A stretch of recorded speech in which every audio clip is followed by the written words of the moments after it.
Well, welcome everybody to this week's ITS Davis seminar. We should take a moment to acknowledge the land on which we are gathered. Well, would want to be gathered, I should say, the land on which ITS Davis is located. For thousands of years, this land has been the home of Patwin people. The Patwin people have remained committed to the stewardship of this land over many centuries. It has been cherished and protected as elders have instructed the young through generations. We are honored and grateful to make use of their traditional lands.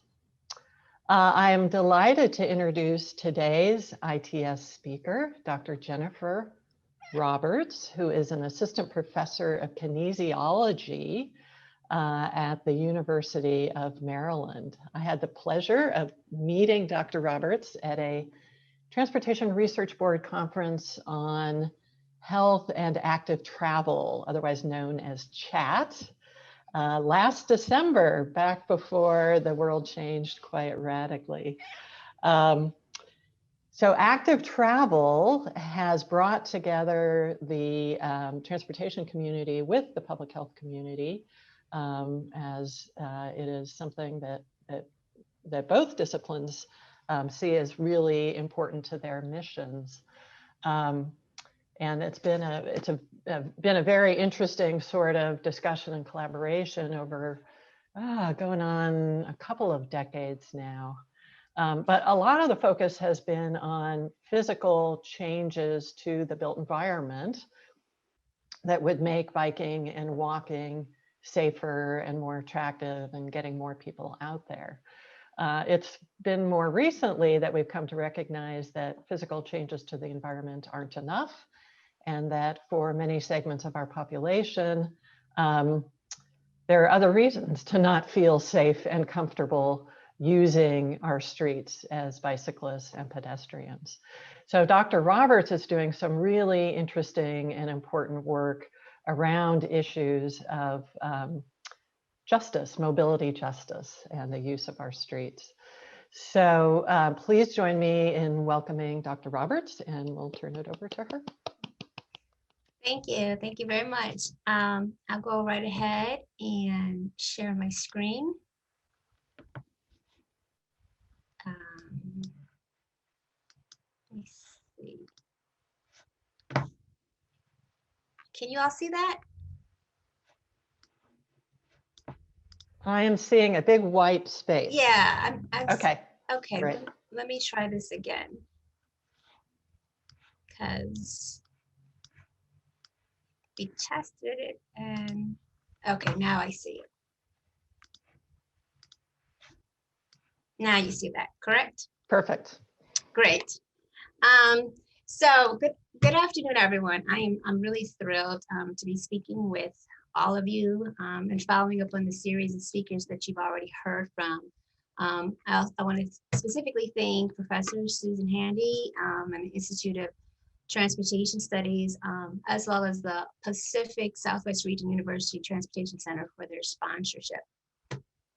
So the title of my presentation today is There's No Green Book for Walking, Transit Risk Pattern by Race and Place. And hopefully as I progress through the talk, you'll have a better understanding for the context of this title. So I've divided this presentation into about 3 parts. However, each of the 3 parts are threaded together through the theme of structural racism and its influence in transportation in the US, whether that be the transportation infrastructure, the modes and patterns of individual transport, and then how that transportation, which has been recognized as a social determinant of health, impacts health and the well-being inequities that we've seen historically as well as what we see today. So the first part of the presentation is kind of more of an historical examination of how our built and social environments impact and influence mobility. The second part is on the transporting experiences of African Americans, and I will discuss specifically the findings of my PEAT study, Physical Environment Active Transportation Study. And then finally, the third part really recognizes how the COVID-19 pandemic has brought to light the limitations and inequities of our transportation systems. But before I go on, I kind of want to just make note that Even though I'm highlighting the African-American experience throughout this presentation, many of the same or similar issues that I will be discussing are pretty much applicable to other historically marginalized populations.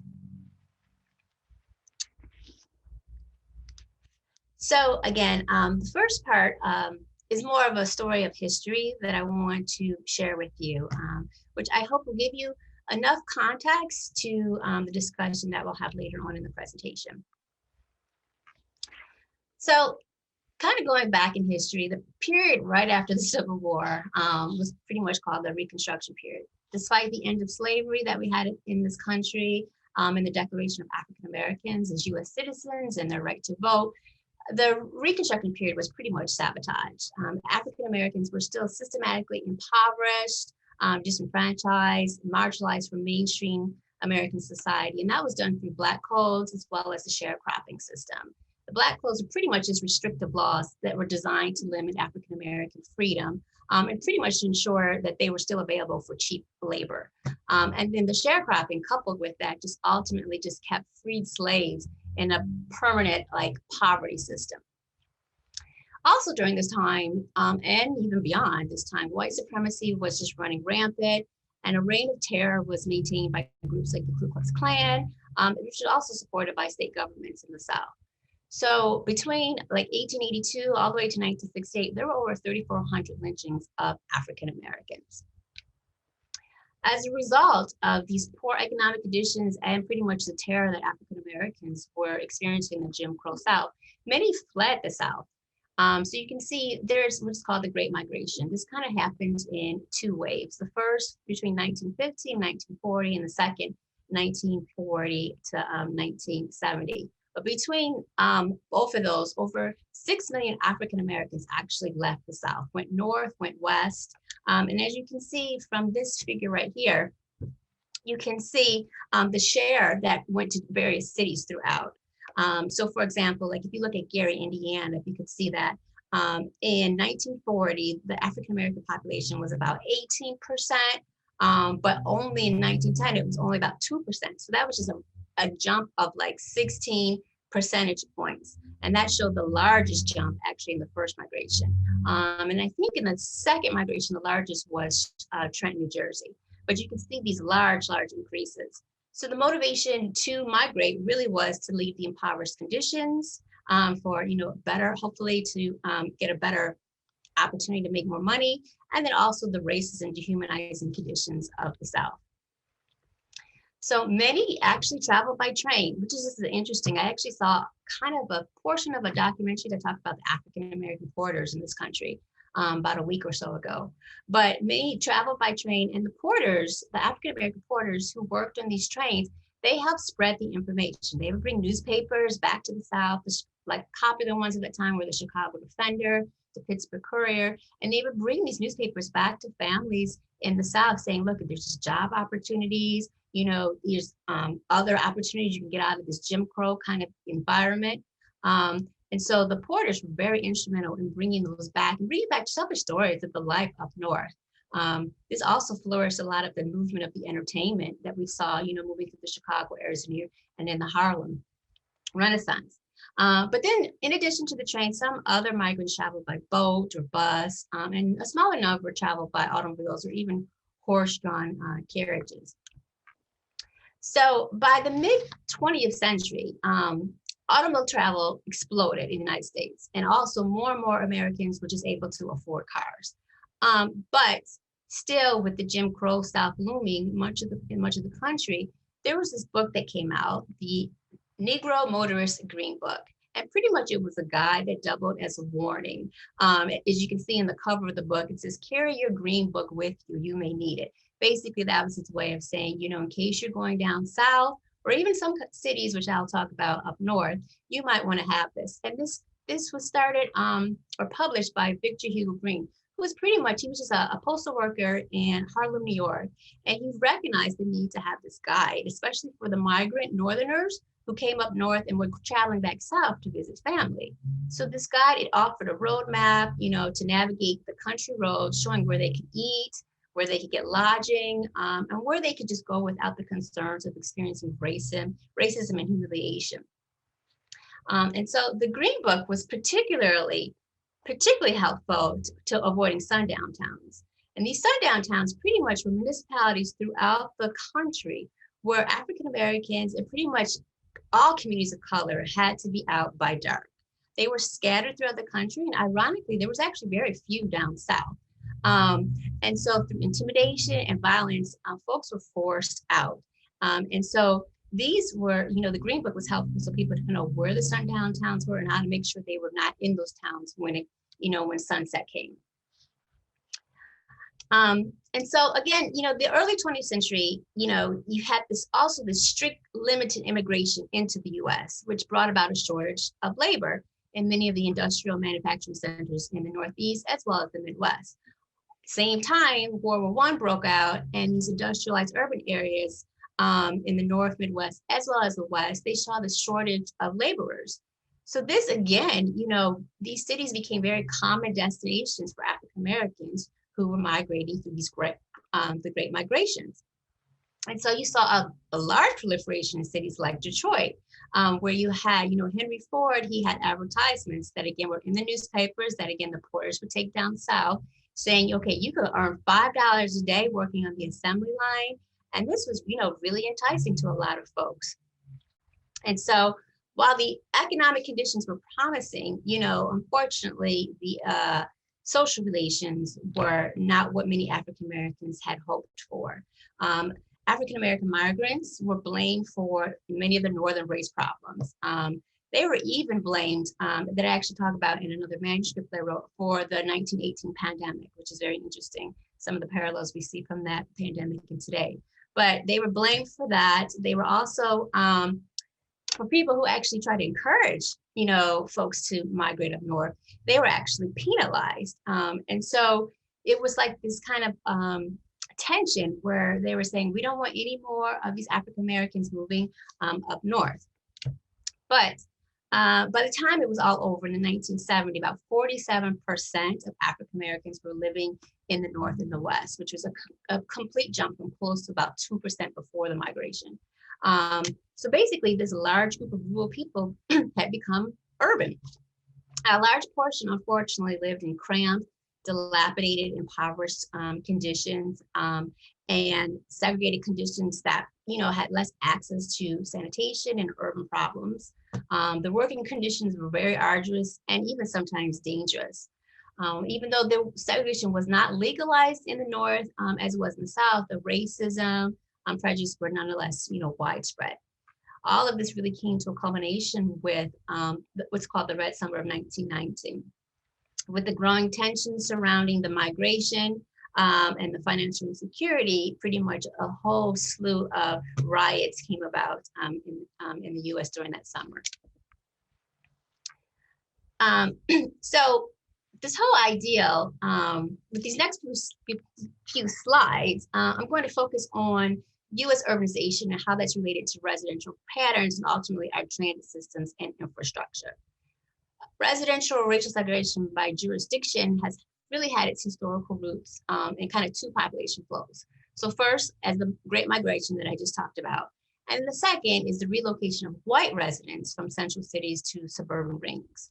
While both, white flight and suburbanization in the US are just pretty much complex phenomena that we've studied, but we don't quite have a full reason for this. We do know that there's not one reason for this phenomena, but there are definitely some factors that have definitely played a pivotal role in suburbanization, as well as the urban ghettos that were created directly as a result of the limits of where African Americans could live and could not live. So let's take a look at some of those factors. First, World War II ended and the economy was booming and stimulated, which increased the money that were in our, everyday household bank accounts. Then the soldiers came home, they were excited, they married their sweethearts, started having families. This, resulted in the largest generation boom in history.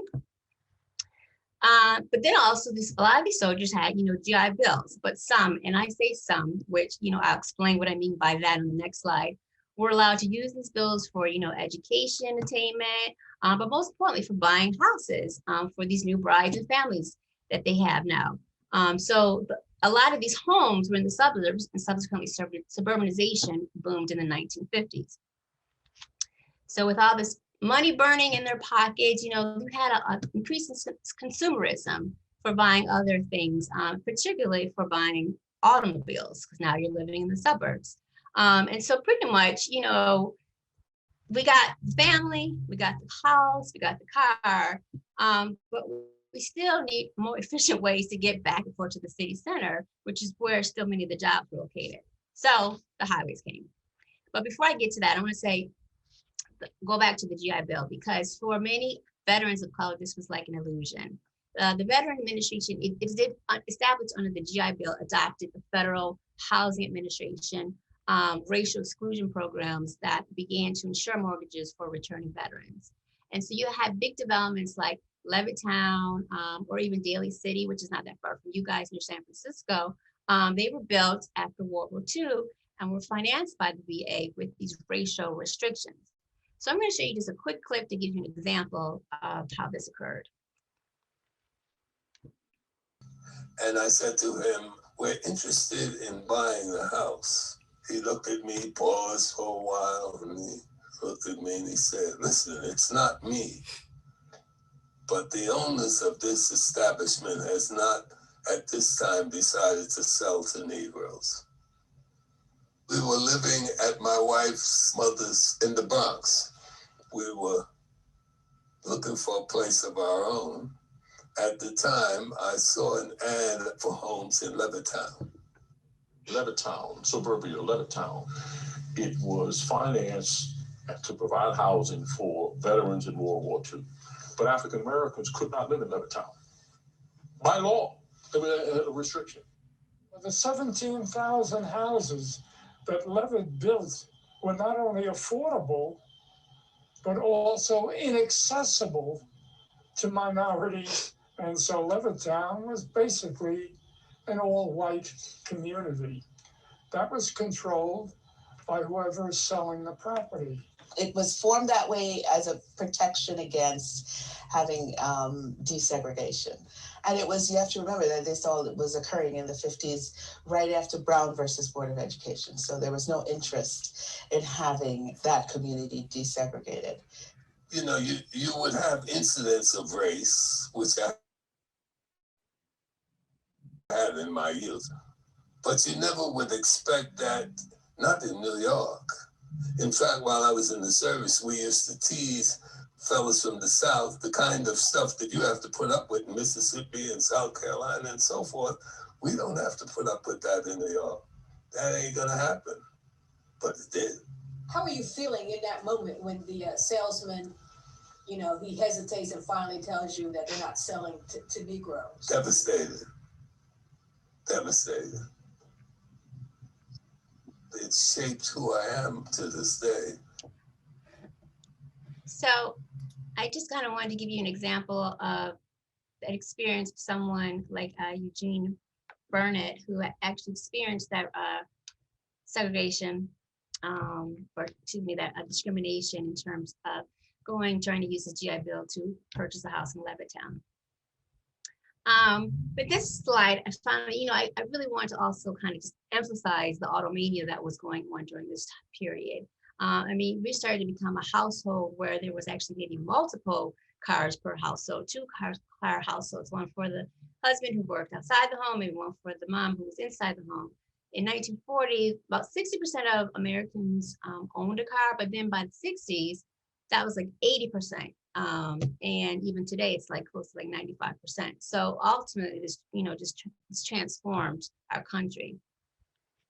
So again, back to the fact that we got the cars, we got the house and suburbs, but we got to find a more efficient way to get back to the city center. So we need these highways to drive back and forth. And a transformation in the form of the Interstate Highway Project was developed with this suburbanization in mind. By the 1950s, highways were recommended as the greatest single element in the cure of city ills. Luckily, there was this federal money, you know, with the 1944 Federal Highway Act that was able to put in modern highways wherever you wanted to pretty much put them. And then for African Americans who were denied entry into the suburbs, they were left into these crowded, small urban neighborhoods. City planners, municipality leaders also saw this as a problem. This was like a blemished or a blighted area, which needed to be removed, cleared, redeveloped, and as a result, ultimately thousands of Americans were displaced when these highways were constructed right through those neighborhoods. So I'm going to give you an example, actually. I was born and raised in Buffalo, New York. And when I was little, my mom used to always talk about when she was a little girl and how she loved walking down Humboldt Parkway. And I always just kind of just be like, okay, yeah, Mom, whatever you're talking about. And I never really appreciated her reminiscence until I started to study topics like suburbanization, urban renewal, and things like this. And so you can see the top photo, that is the urban parkway that she remembers as a small girl. But then the bottom photo shows Highway 33 that pretty much just went down the middle and destroyed this Humboldt Parkway, which, mind you, was a cultural treasure of Buffalo. It was created and designed by Frederick Law Olmsted, father of landscape architecture and the creator of Central Park. He created other parkways throughout the city, but this one was ultimately destroyed by the highway. And so now I do understand more of how my mom was complaining, because it really was a beautiful parkway before the highway came through. But okay, so now in addition to the GI bills to help purchase the homes in the suburbs, the US government was also complicit in these segregatory practices. They underwrote these mortgages between 1934 and 1962. The Federal Housing Administration and then later the VA financed more than like 120 billion worth of new housing, and 98% of this went to white homeowners. The FHA, they favored giving mortgages for new homes, so that ultimately was homes in the suburbs. It became much easier to get a mortgage for a house in the suburbs than trying to buy something in the city. Then you also had the Homeowners Corporation, which came about in about 1933, approved by Congress. They helped refinance mortgages, but they also created these residential security maps. And so with these maps, you had the redlining, blockbusting, and ultimately more white flight. And so you probably have seen maps. We're just showing something that's closer to you guys. Sacramento, you can see, the safest neighborhoods were the green, and then the riskiest neighborhoods were colored reds. And red pretty much were people who were poor, but specifically African Americans or people of color. And you could even have just one family living in a neighborhood. Ultimately, it earns a red line. So you can see, to sum this all up, that the development of suburbs just greatly accelerated since the 1950s and 60s. And this can be attributed to transportation, housing production, landscape preference, and then, social and demographic trends. But, okay, that's not the end of the story.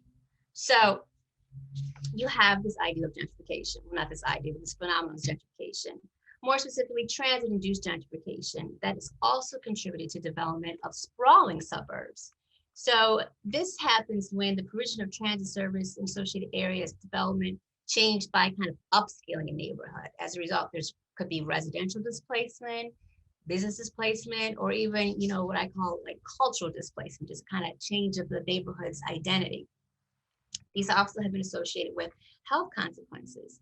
And so you have this ideal that this phenomenon that's pretty much kind of been understudied, but it's getting more and more attention, particularly as urban areas throughout the country have been designing more light rail transit. So now I'm going to pivot and talk about one of my previous studies. This work focused on built environment research, but it also kind of illuminated some social issues that's always been a part of my personal as well as my professional identity. But it had not necessarily been so strongly or overtly steeped in my research. I say all that because I show this slide because hopefully we remember who this boy was. This was Trayvon Martin. He was 17 years old, and he was fatally shot while he was walking back to his father's girlfriend's house. And he just went to a convenience store, and George Zimmerman, who was out as the neighborhood watch, he thought Martin was, quote, suspicious. Even though he called the authorities, he went ahead and shot 17-year-old Martin, but subsequently he was acquitted of second-degree murder, manslaughter. So this whole idea of, this boy was engaged in active transportation. And yes, he had sidewalks, yes, he had the built environment structure, but ultimately the social environment is what came to his demise. So that brings me to this whole idea of walking while Black. This expression was derived from the US driving while intoxicated criminal offense, sorry. And it's a demonstration of the racial profiling and risk of criminalization endured by many African-American pedestrians, cyclists, runners, and even e-scooters. There was a document that came out of Portland Bureau of Transportation where they did some focus groups, and Black e-scooters were saying they were being targeted for racial profiling. So you're seeing all these kind of different modes of transport where this kind of walking while Black can be extended to biking while Black, running while Black. And so this expression, it's been nuanced actually to another aspect of a different level of safety that African Americans have experiencing. People of color are disproportionately represented in pedestrian traffic fatalities, showing that this is really a public health and safety issue. Some research out of Las Vegas and Portland found that drivers are less likely to brake for African American pedestrians. And the CDC has even reported that the age-adjusted pedestrian rate for African Americans as well as Hispanics is either double or 1.5 greater. And so you can see it's the racial profiling, but it's also definitely a safety of, in terms of pedestrian safety. So I say this again because this is really beyond more than just research for me. Last year, my cousin actually, a little bit more than a year ago, was the victim of a hit and run in Cleveland. She was struck by a car, drag racing, and just left for dead. If it wasn't for like 3 good Samaritans who helped pull her out. And it was one of those things that I was like, this doesn't happen. But, sometimes you can separate yourself from research, but then you internalize it differently when it just hits you right in your family. Thankfully, after she was in a medically induced coma for about a month, but after multiple surgeries and a great deal of physical therapy, she'll be okay. Unfortunately, we're still looking for the person who hit her. That's still been, under investigation. But this is just a perfect example of the research and what I had just been talking about. And so I examined these ideals out of my, my PEDS study. But specifically, the PEDS study was to evaluate this new silver line. It's a heavy rail line in the Washington, D.C. area, and how that would contribute to youth active transportation behaviors. And again, when I'm saying active transportation, I'm referring to any human-powered movement or modes of transport, including walking, biking, or even using public transportation, because typically on the origin side or the destination side, there's some human-powered movement. As you can see from this map, there was an absence of the heavy rail transit fabric, right here in this area, and I'm not sure you can see my cursor. But near Tyson, this is where like the first few lines were open. Those are now open now. And these over here, these 6 right here are still under construction. And so these are the new ones that were opening the silver line. And so what I did is, I conducted some focus groups, a group of adolescents who were predominantly youth of color in the summer of 2016. We had a focus group guide. We had these open-ended questions that were pretty much grounded in kind of an ecological model of active transportation. They were all audio recorded, transcribed, and then we analyzed them for some emergent themes. These themes were divided by behaviors and determinants. So behaviors I'll speak to first. They were influences by the family or influences by the friends. And then we came across some of the transportation determinants, which I had not necessarily thought. I'm not gonna say I was surprised that they came about, but I was not anticipating these to come out with this group of participants. So in terms of behaviors, excuse me, many of the participants reported using active transportation to travel short to medium length distances by walking or using public transit, public buses. And then these behaviors were highlighted by the influence of family and friends. So like, for example, one participant said, my mom always tells me it's not safe. I can't be walking alone, or my friends want to walk everywhere. I don't know why. Going to the determinants, we actually also saw these three that I said. Okay, so we have the racial profiling, identification, and sexualization. So first, with the racial profiling, that pretty much was recognized as a theme among these participants, with statements alluding to the fact that certain spaces and areas were prohibitive, and that these participants experienced these racial epithets when they went to these spaces. So for example, one youth said, one time one of my friends were riding my bike, my neighbor yelled at her for like no reason. He's like, get the blink off my yard. Like, what the blink are you doing? And yeah, he said something racist. And so this was a strong theme that came out among all of our participants. The second one is the adultification. So this is when youth are prematurely and often inappropriately exposed to adult knowledge, or pretty much really put into adult roles or responsibilities. And this was a strong thing that we saw with our boy participants. So for example, he would say, you know, I have to walk, I do it all the time. I'm home alone, and if I want to go somewhere, or my mom forces me to walk. Finally, the sexualization, that was another important aspect, and kind of a subset of the adultification. And we saw this a lot with the girls. So, you know, they would say, you know, I want to walk to Shoppers, which is a grocery store in the area, but my mom usually says no, usually goes with my brother. Or she also said, if I do go, I have to go with my brother. Or another young woman said, I don't feel safe walking by myself or with other people because of like catcallers. So what we found was that, you know, our findings were pretty much distilled to a couple of thoughts. First, you know, we looked at the ideal, or we discovered the ideal that these societal variables converge on the active transportation experiences of African-American youth. Some positive, you know, such as the positive influence of like, you know, AT miling, so walking and biking, but then there were some pretty negative confounding factors, including the racial profiling, the adultification, and the sexualization of African-American youth. And then second, while, you know, we look at these, you know, benefits of active transportation, whether they're environmental benefits or physical activity benefits, sometimes we look at it very myopically.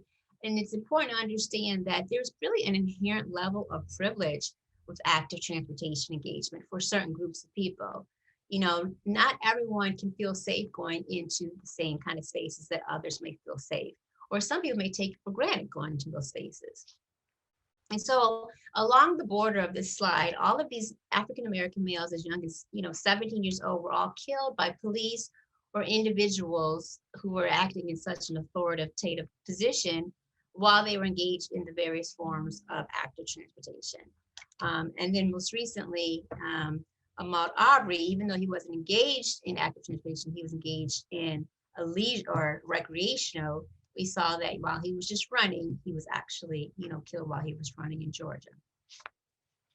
So I went through that kind of quickly, but, you know, this is a full manuscript. There's more information if you're interested in learning more about that particular research study.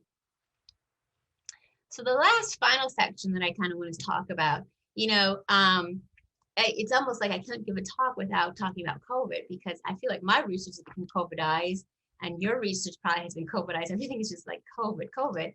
And so I had to, you know, give it some attention, which it makes sense though. And so this last section recognizes how the COVID world we live in, and how we can move forward for more equitable, safe, and, you know, sustainable transportation options. So I'm first going to start with the idea of sustainability. For transportation sustainability, COVID has had some really significant impacts on the environment. So we, you know, had some reduced traffic congestion because there were reductions in personal vehicle travel. Some temporary, you know, reductions in air pollution because we had less tailpipe emissions. You know, this wasn't sustaining as much as we hoped, and nor did it come to the magnitude that we hoped. But looking, you can see like even some areas like with the ozone, really California kind of led the pack in having the most reduction, but even that was only about 15% reduction compared to the year previous. But COVID-19 also has some significant positive impacts on physical activity for leisure, you know, or even active transportation. And so like the University of New Orleans Transportation Institute, they found that biking and walking went up over like 260% in mid-April compared to like the previous April. And even you guys, you guys saw some significant increases in walking and cycling with your research center. So, but there was the transportation economic impact. The ridership of transit dropped like 90% at the peak of the pandemic, which had devastating economic impacts. Like even if you just look at these top graphs, you can see with the New York City subway, the DC area subway, and the Bay Area rapid transit, you can see like the orange is last year and the blue is this year. So you can see these drastic drops from like the pretty much the height of the pandemic to as recently as September. And so it also had some other significant impacts on, I can't completely ignore the other modes of transport. So you can see a sharp decline, obviously, in domestic flights. In this graph right here, you can see between May 2019 between May of 2020, it was, sorry about that, a sharp reduction. But I also really want to highlight the employment layoffs and the reductions. So you can see with air, there was like 400K employees. The previous year was 503, so there was a reduction in over 100,000 employees. With rail, 30,000, and then there was even a dip with people who operate the ferries. So with this reduced transportation, it's important to really understand, okay, so who is getting impacted, who's unemployed, and then who's getting impacted by this reduced transit service. There's also this higher risk of contracting COVID-19 to essential and frontline workers. So even if we just focus on the public transit operators, there was research that was done in New York City, and it said that nearly a quarter of the New York City transit workers reported having had COVID. Like that is like almost 25% and almost all, like they said 90% were really afraid about getting sick, which kind of makes sense because in the next, they said 75% knew a coworker, a personal coworker who died. So imagine going to work every day with that, these anxieties of I'm afraid of getting sick, 25% have already gotten sick, 75% know somebody who actually died. And this right here is a photo of a New York Times article. It shows Jason Hargrove. He was a city bus driver in Detroit, Michigan, and he posted a Facebook video, it's really kind of eerie to look at. But he was expressing his frustration. So basically, a passenger came on the bus and was coughing, didn't have on a mask, wasn't necessarily covering their cough. And he was frustrated because he feels like he's getting, even a higher risk of COVID on the job. And subsequently, he died 11 days later from COVID-19. So we have to think about these inequities with transit. So, the transit rider plummeted 90%. But you got to think about the journeys for the remaining 10% of the riders. They became more difficult. So if you already were living in a transit desert, it becomes even more of a desert. If you didn't have a transit desert, maybe it did become a transit desert because there were reduction in services, change in the patterns. And so you got to think about who are these folks who are still using this. And a lot of them were the essential and frontline workers who are generally people of color, women, lower income earners, and ultimately carless. And so we have to kind of think about how this, pandemic really kind of highlighted these inequalities in transit. And so I kind of want to end more on a positive note and looking forward to see how things can get better. We can see, that in general, the public has pretty much turned away from public transport in favor of personal vehicles or walking and cycling. But it's, it's vital that as we move forward that we really, prioritize health and safety for all forms of transportation. As we can see, with this right here, this was some research done by McKinsey and among folks in China, France, Germany, the US, Japan, Italy, and the UK. And basically what they were saying was that before the COVID pandemic, cost and convenience were like the top reasons for choosing motor transport. But today it's risk of infection. Like it went from like being the third last to like it's the top reason. And now reducing the risk of infection is just this top reason that many travelers are choosing how they travel, even at the expense of convenience. And so we now know, that health and safety can be achieved with digital ticketing to reduce passenger lines, eliminate the use of cash, even the journey planning technology to improve, the commuter experience and really, reduce the congestion in waiting areas. And then obviously there's the shared mobility. So that could actually supplement public transport, or even in some instances, it might actually outpace it. So if we look at this figure that showed like, just looking at the e-scooters. So there was like 133 e-scooters that suspended operation for a period of time in March, between March and August of this year. But recently, 50% of those reopened. And so, they're able to kind of bounce back, and they're seeing that, they may be back on the upswing. But again, this goes back to the equity issues, because we have to kind of look at, the placement of the docking stations throughout the municipalities, and if they're, equally accessible to all folks. And so this, this final slide shows this whole idea of seamless mobility. This could be the future of transport. Instead of providers can actually encourage commuters to use their service. That can include walking, cycling, ride sharing as part of the journey. This would kind of be a one-stop shop type of thing for the entire door-to-door journey. This could use intermodal journey planning, a single payment portal, a single booking system, just to make it very seamless. Also during the pandemic, cities have started to open their streets, to have more of a complete street design, to not only reduce the risk, but also to make things a little bit more equitable so that, it's not just the cars that are dominating the space. And then finally, there's this idea of telecommuting that many of us are still doing. It may become the norm, but again, for who? Because that's another issue of equity. Obviously, bus drivers and other people cannot telecommute. And so, finally, the long-term effects of all this will be difficult to tell, in time, for some time. And, it's likely to be much more complex than we kind of currently understand. But we do know that as we move forward, issues of equity, they need to not only be recognized, they need to be addressed, and incorporated pretty much into all future transportation solutions. So I think I have talked your ears off, but I do thank you for your attention, and I welcome any questions that you all may have.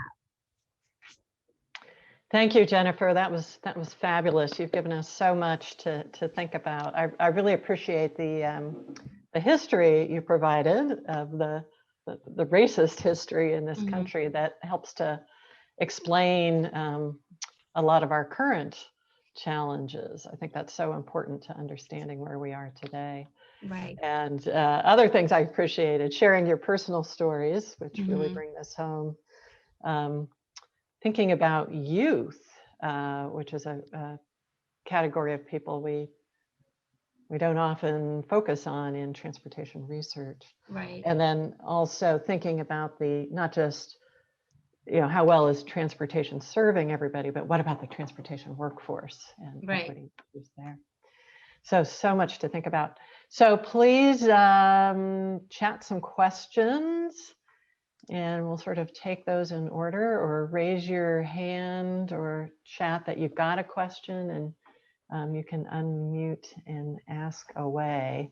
So I see that Ray, you had a question sometime back. Do you want to? Is that something you would still like to ask? Yeah, sure. Thank you, Jennifer. It was really insightful and eye-opening. I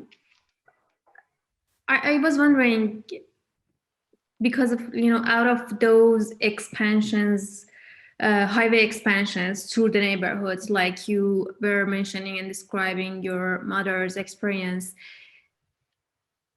people were displaced, right? And how that displacement affected those people? And is there any correlation between displacement and social problems and such as like crimes or something related to this? Well, I don't necessarily, I'll use the example, I'll use the current example of displacement related to gentrification. There has been, you know, some work that said, okay, well, in these areas that are gentrifying, there's been an increase in crime. The interesting thing is, you have to understand, is it really an increase in crime or is it an increase in surveillance of crime? Because when you have a new community of folks who may have different cultural dynamics and trends, you know, like say, for example, you could have, you know, in some neighborhoods, maybe common for people to sit on their porch, listen to music, and, you know, just have a nice fellowship time, and it may be very jovial. Some people may look at that as like, you know, people are being loud, I don't know what's going on, you know, and they may call the police. A very innocuous situation, you know, but they may call the police. So the surveillance may be amped up.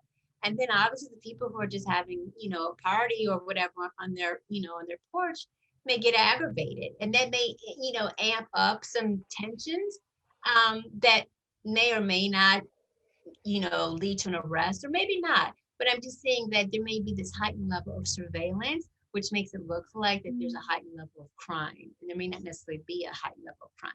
And that's not to say that there isn't, because, you know, a lot of times with displacement, there's, you know, maybe jobs have been lost. There's also the business displacement. So there could be, you know, kind of a cascading effect of, like, you know, when there's the economic deterioration, you know, often sometimes there's the crime, or not often sometimes there's an increase in crime.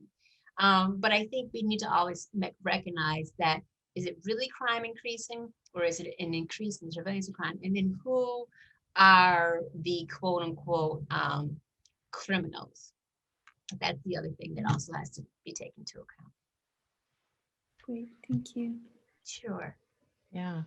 I'm going to turn to Ron next, who has a question about the migration, the Great Migration. And I just want to note that a couple years ago, I read The Warmth of Other Suns. Yeah. All about the fabulous book that just, you know, tells so much of the history of this country. It was really, really eye-opening. Yeah. Ron, do you want to unmute and ask? Ron.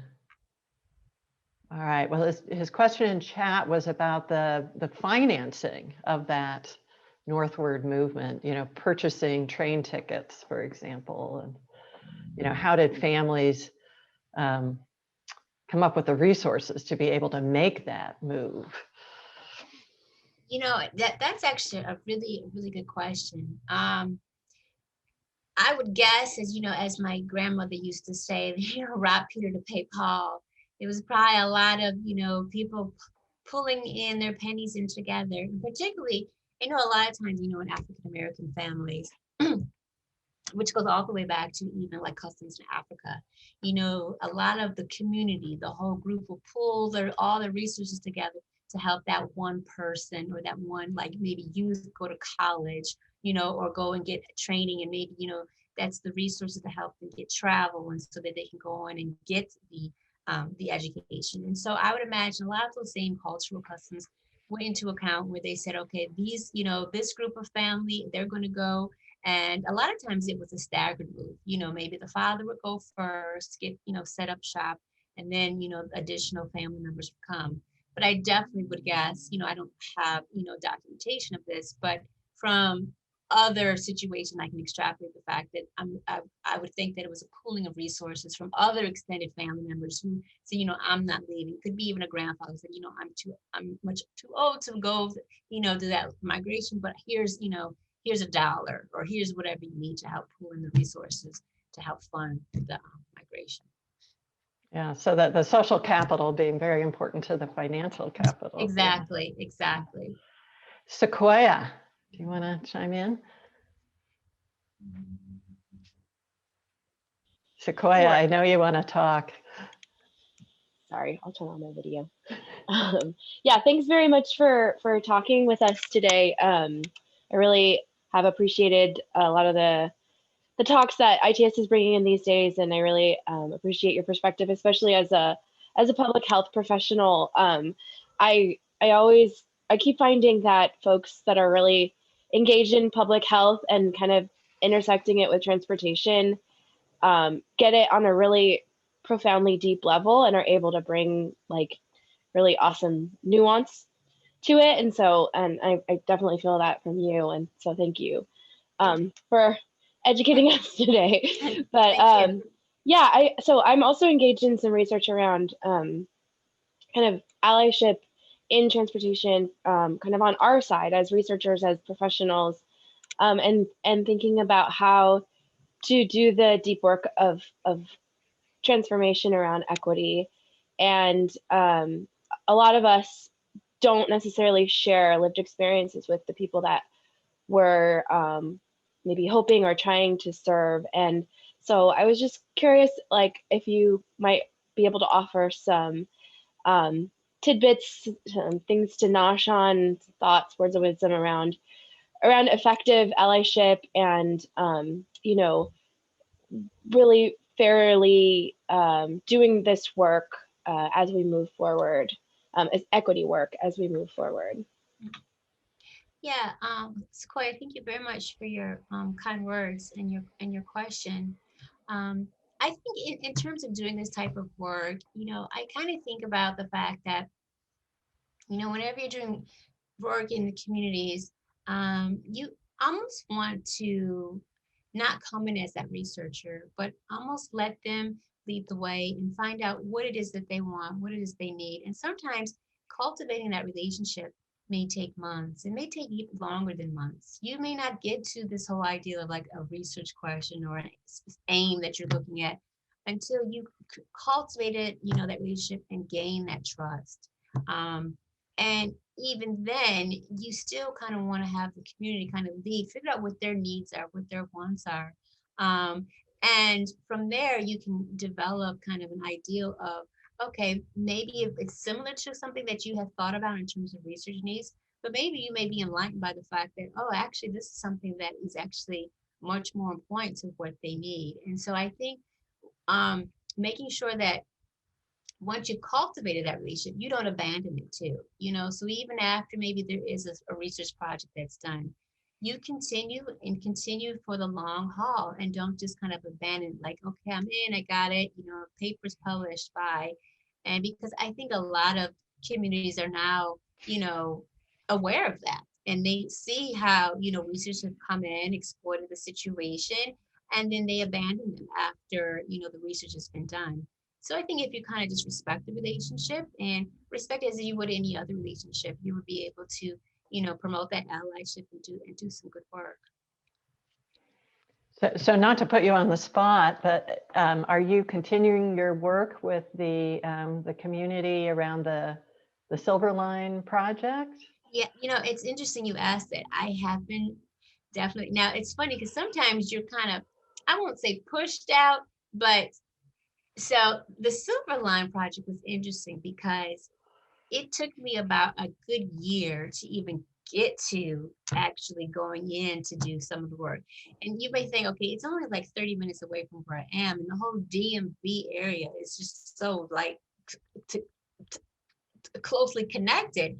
But a lot of people are like, what are you doing here in Reston, Virginia? You're all the way in Maryland, which is not all the way. You know, it'd probably be different of like you guys going to do some work in Sacramento. Like you're like, it's not that far, it's just over the bridge. But anyhow, it took a lot of time. And after a while, they were like, okay, well, if you do this, can you do that? So I was doing like other things, you know, engaging with the students. And then afterwards, the director of the community center that I worked in, he moved his job, and they got someone new, and they were like, well, we don't think we're interested in doing these kind of programs anymore. And so they kind of severed the relationship, even though I wanted to continue to go, particularly since, you know, the new extended part of the line is being built. But I also do, when it comes to youth, I have a different level of sensitivity in the sense that I understand there's a cloak of protection. And if they're like, okay, we don't have time for that, we have to do all this other stuff for the youth, I completely understand that I'm so low on the priority list that they're like, please leave us alone. I completely understand that. And so I leave the door open. I say, well, if you guys are interested, you know where to find me. And so every now and then I'll check in and see how things are going. But I let them kind of leave the relationship, in the sense that I know that they have other priorities dealing with the youth and of that sort. So yeah. Yeah, Sequoia, I don't know if you had follow-up, didn't mean to cut you off. Okay. No follow-up at this time. Yeah, great, thanks. So Jarell has a question about access to new mobility, ride hailing, micromobility, all of that. Jarell? Yes, I'm here.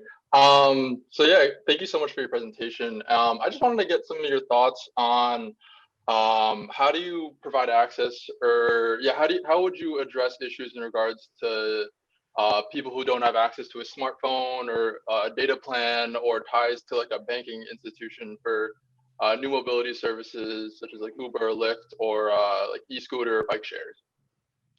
Jarrell, that is a really tough question, because I have been actually trying to figure that out myself for the longest time. I had there was a PhD student in my department who actually was looking at the DC bike share programs, and the biggest obstacle is like the payment. This whole idea that if you don't have a smartphone, if you don't have a credit card, how are you going to make payment? And I kind of try to think, okay, well, obviously it can't be cash. So what can you do? And so I think it's continued, which is bringing a lot of disciplines together to continue to brainstorm on this idea, because it really is an equity issue, in the sense that, even if it was a short-term credit card that people could get something, but then you go back to the whole idea with the smartphone. Although I will say that, the last statistic I saw, I think it was with Pew Research Center, I think they said about 90% of folks have a smartphone now. So that gap is not like the way it was a decade ago. So that part might be remedied. But the other part, in terms of the credit card, that's still something that we have a hurdle we have to get over. And so if you have any ideas, I would love to hear them, because it really is an issue of equity. And because of that, I know a lot of the micromobility systems have now been moving to other areas of the, throughout municipalities.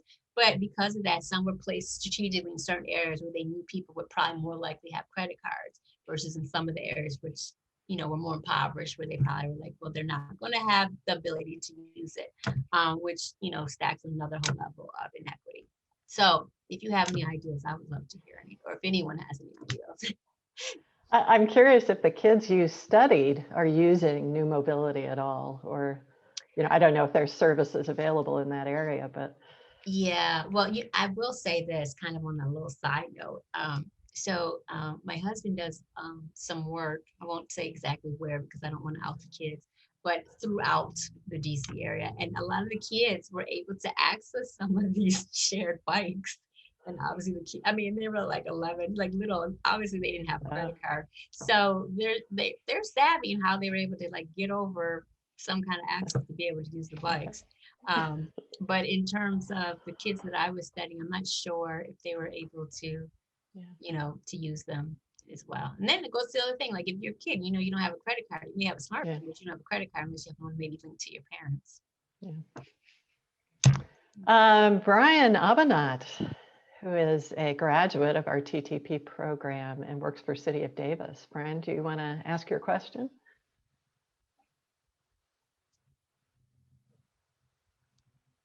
All right, well, maybe I'll ask for him. So he's asking about your thoughts about complete streets investments in underprivileged communities and their potential effects on private investment resulting in gentrification. Mm-hmm. In other words, how do we, I ask this all the time too, how do we make things better in these communities for the people who are there without displacing them? Well, I do think the community has to be brought to the table at the very beginning, before any plans start coming about. before you have the developers, or even like everyone has to be at the table at the beginning, to kind of come out with some kind of ironclad agreement, understanding of, you know, if this happens and this happens, even if there's, you know, like some fixed income housing, mixed income housing, something to make sure that you can kind of have things in place to prevent the gentrification. But the other thing about it too is it's a factor that I think a lot of people forget, that, you know, a lot of times you think of the gentrification, it's the displacement. But a lot of times people may not necessarily get physically displaced, but that cultural displacement, where you look in some communities and they're like, it looks completely different. Like, you know, things have changed. And so I think when you have the community at the table early on in the process, the community can make sure that any changes that are brought up are enriched by, in essence, the flavor of the community, you know, what the community is used to, what the community likes, what the community doesn't like, or maybe what the community wants new. You know, we've seen ideas where, you know, there's the green gentrification, where a whole new park comes in, and they'll say, well, you know, a lot of people of color haven't been using it. Well, you know, what are the activities that you're doing to entice them? Like, well, we have yoga and we have this. Well, maybe they're not into the yoga or you know, these other activities. Maybe they want to do Zumba out there, or, you know, for some community, maybe they want to do Tai Chi, like something. So you have to actually study the population before you go in and make these sweeping kinds of decisions. And so I think having everyone at the beginning and through every step of the process, as opposed to, okay, we built it. Okay, so how do you guys like it? Well, we didn't even know you were building it. And, you know, you didn't even ask us if we liked it or if we wanted it. So I think that's an important step that needs to be done. Mm-hmm. Yeah, and Tricia asked a related question about transit-induced gentrification. I'm wondering if that's been a concern along the Silver Line, for example. Not so much the Silver Line, actually. So I'm actually doing research. So there's new Purple Line that's coming in. Purple. Yeah. So yeah, now we got Purple. But the Purple Line it's not a heavy rail. It's a light rail. And this Purple Line. So if anyone's ever been to the DC area, there's actually I don't have the thing up, but there's like the red, the yellow, the blue. There's like several heavy rail lines that are, you know, centralized in DC, but they spread out to Maryland and Virginia. Hence, that's why we call it the DMV.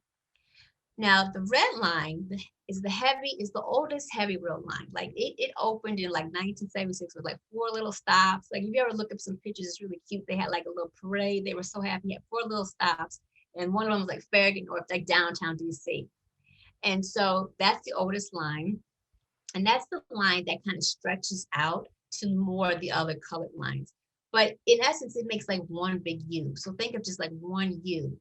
And 2 big city centers, or not city centers, but kind of suburban centers outside of DC are Silver Spring and Bethesda.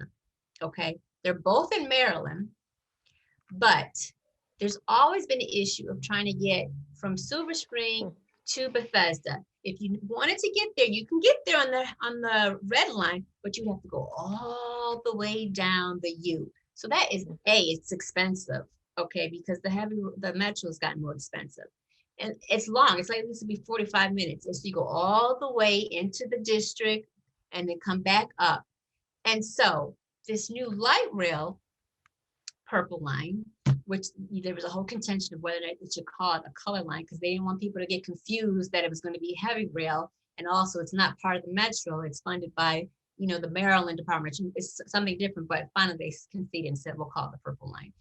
But in any case, it's supposed to remedy this old age problem so that you can easily go east-west. So it's going to be a east-west light rail line with 16 stops that will go from Prince George's County all the way to Montgomery County. Now, going back to the question of transit-induced gentrification, 2 very different counties. Montgomery County, where Bethesda is quite wealthy. Prince George's County, there's pockets of wealth, but nothing like Montgomery County. And where the lines are, where the station stops are going to be in Prince George's County, are in areas that I call it areas that are vulnerable to transit-induced gentrification. So this whole idea of like, I can easily get to DC, or, because I can connect the purple line and get to a heavy rail line, go to DC. It can easily make my commute easier. I could live there, get a cheaper house as opposed to living in the district, will bring some people in, increase the price of houses, increase real estate. So all these things increase, which is how you can have this whole idea of transit-induced gentrification. Because now people are like wanting to move in because they can be near this mixed use type of situation. And the people who are in these areas along the line, in these vulnerable areas, it's a large immigrant population. And so you may get actually pushed out. And so that's what I kind of go back to, like that slide where I was talking about suburbanization. A lot of these folks will get pushed out, not to DC, but to another suburban area. So it's almost like leapfrogging from suburb to suburb to suburb to being pushed further out. And so that's one of the things I'm looking at in this study that I'm doing, to look at the perception of gentrification during this pre-construction phase. So it's supposed to have started operation in 2022, the purple line, but it's delayed about 2 years or up to 2 years, not because of COVID, but because of just stuff going on with the Maryland Department of Transportation. So there's more like pre-construction kind of phase, but we've already seen some of the, I call them gentrifying markers. So there has already been eminent domain. So there's been large type of plazas that have been just shut down, like just all the stores just shut down. So that's, I've seen business displacement. Areas that, used to have like this large apartment building, that's completely gone.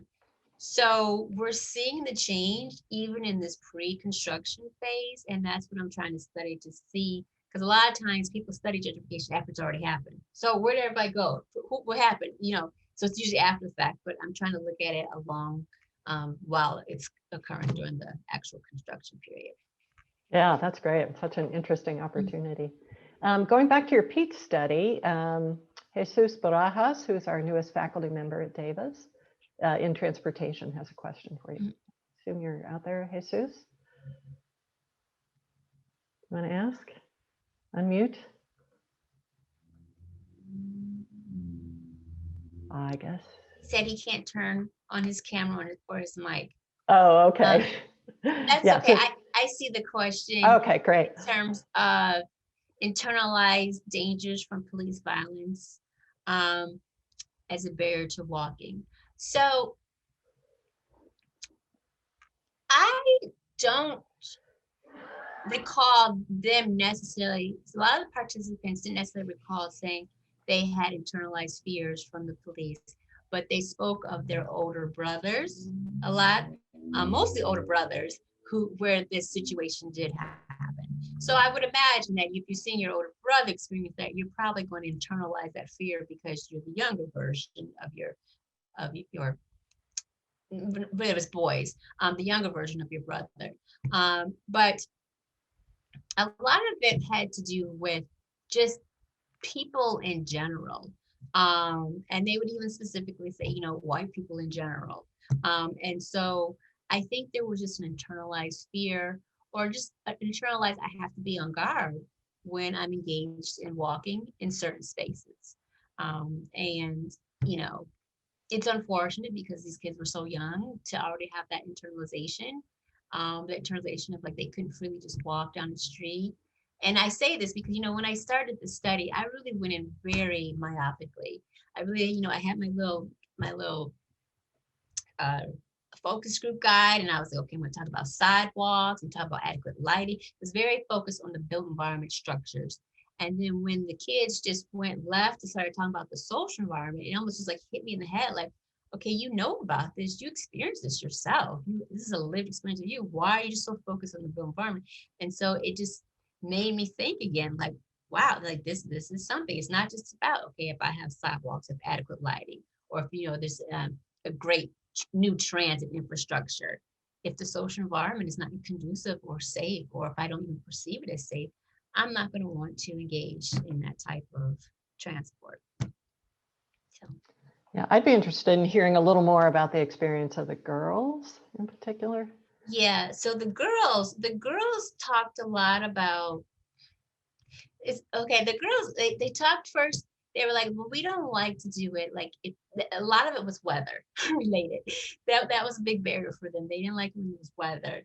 But then it started to, I remember one young girl, she said, well, I don't want to get on the bus because there's creepers. And I never really like to leave with the kids. So I said, what do you mean by a creeper? Even like kind of figured out what she meant. She's like, well, when they're just like looking at you and you just feel uncomfortable. So I'm asking, can you describe like what you're talking about? Like an old band. And so I knew like that was a thing. And then another one said, well, I don't like when they catcall. And so I started noticing a lot, because again, I did these, focus groups, gender stratified. And a lot, when I asked, they said, are you all experiencing this? They all like nodded their head and they were saying, that was one of the main barriers for not wanting to walk on some streets and for not also wanting to use the new Silver Line. Because they didn't want to get on the Silver Line, but also they didn't necessarily have any interest in going into DC where there'd be more creepers. So that was definitely a factor for a lot of the girls. Yeah. You mentioned this idea of active travel as a privilege, which I think is a really important idea, but it's also a necessity, right? Mm-hmm. I mean, a lot of these kids depended on being able to walk around. So it's really the, being able to walk without having to worry about these things. That's the privilege.